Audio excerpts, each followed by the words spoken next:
ବର୍ଷ 11 ମାସ 18 ଦିନ ସମୟ ଲାଗିଥିଲା ଏବଂ 1950 ମସିହା ଜାନୁଆରୀ 26ରେ ଏହାକୁ କାର୍ଯ୍ୟକାରୀ କରାଗଲା। ଏ ସମ୍ବିଧାନ ହିମାଳୟ ଠାରୁ କୁମାରିକା ଯାଏଁ ଆମ ଭାରତର ଦୀର୍ଘତମ ସମ୍ବିଧାନ। ଏଥିରେ 395ଟି ଧାରା, 22ଟି ଭାଗ, 8ଟି ଅନୁଚ୍ଛେଦ ମଧ୍ୟ ରହିଛି। ତେଣୁ ଏଇ ଯେଉଁ ଗଣତନ୍ତ୍ର ଶାସନ, ଗଣ ଅର୍ଥ ଲୋକ, ତନ୍ତ୍ର ଅର୍ଥ ଶାସନ, ଆମର ଆବ୍ରାହମ ଲିଙ୍କନ ମତରେ এই ଗଣତନ୍ତ୍ର ଶାସନର ଅର୍ଥ ହେଲା ଲୋକମାନଙ୍କର, ଲୋକମାନଙ୍କ ଦ୍ୱାରା, ଲୋକମାନଙ୍କ ପାଇଁ।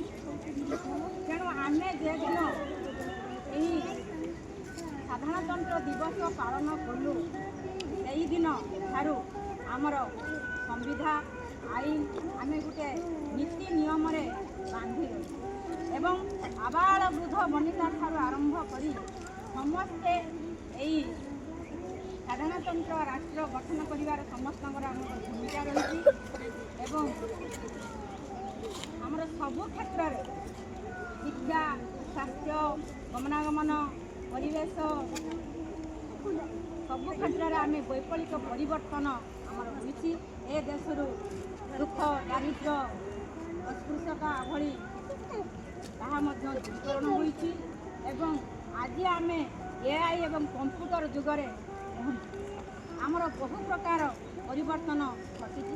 ତେଣୁ ଆମେ ଯେଉଁ 6ଟି ଅଧିକାର ପାଇଛେ ଏବଂ ଆମର ବ୍ୟକ୍ତିଗତ ଯେଉଁ ସର୍ବାଙ୍ଗୀନ ଉନ୍ନତି ହୋଇଛି ଏହି ସାଧାରଣତନ୍ତ୍ର ପାଇଁ।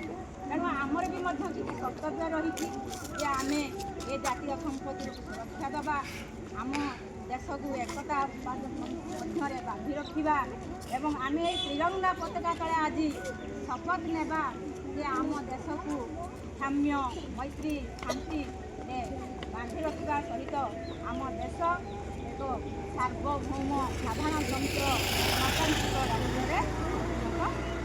ମୁଁ ମୋର ଏତିକି କହି ମୋର କର୍ତ୍ତବ୍ୟ ଜୟ ହିନ୍ଦ।